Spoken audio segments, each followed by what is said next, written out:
ஜனநாயகத்தில் வந்து தேர்தலில் நிற்கிற அத்தனை பேருக்கும், தேர்தலில் நிற்க விரும்புகிற அத்தனை கட்சிகளுக்கும் அழைப்பு விடுத்தா தான் அது சரியாக இருக்கும். இப்போ உதாரணத்துக்கு நீங்கள் இப்போ இந்த கூட்டங்களுக்கு அழைப்பது இல்லை, தமிழ்நாடு அரசு தேர்தல் ஆணையருக்கு கம்ப்ளைண்ட் எழுதியிருக்கிறத தான் நீங்கள் இப்போ சொன்னீங்கன்னு நான் நினைக்கிறேன் இல்லையா?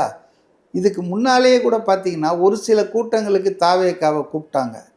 ஆனால் அவங்க வந்து திமுக சமீபத்தில் கூட்டிச்சு இல்லையா, எஸ்ஐஆர், அதில் அவங்க கலந்துக்கல. ஏன்னா திமுகவை நாங்கள் எதிர்க்கிறோம், ஆஸ் டிஎம்கே பொலிட்டிக்கல் பார்ட்டியாக அதனுடைய அது கூட்டம் கூட்டுறதுல அங்கே போய் நாங்கள் உட்காந்துட்ருக்கிறத விரும்பலை அப்படின்னு சொல்லிட்டு அவங்க வந்து தேர்தல் கமிஷன் நடத்தின கூட்டத்துக்கு கூப்பிட்டுருந்தாங்க, அதுக்கு போயிருந்தாங்க.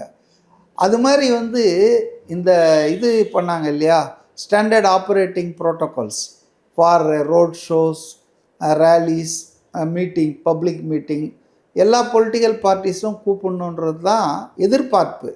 ஏன்னா நீங்கள் எம்எல்ஏ இருக்கிறவங்க மட்டும் பொதுக்கூட்டம் போடுறதில்ல, எம்பி இருக்கிறவங்க மட்டும் ஊர்வலம் நடத்துறதில்ல, எல்லாருமே ஈவன் ட்ரேட் யூனியன்ஸ் எல்லாம் கூட ரேலி நடத்துகிறாங்க, பொதுக்கூட்டம் நடத்துகிறாங்க.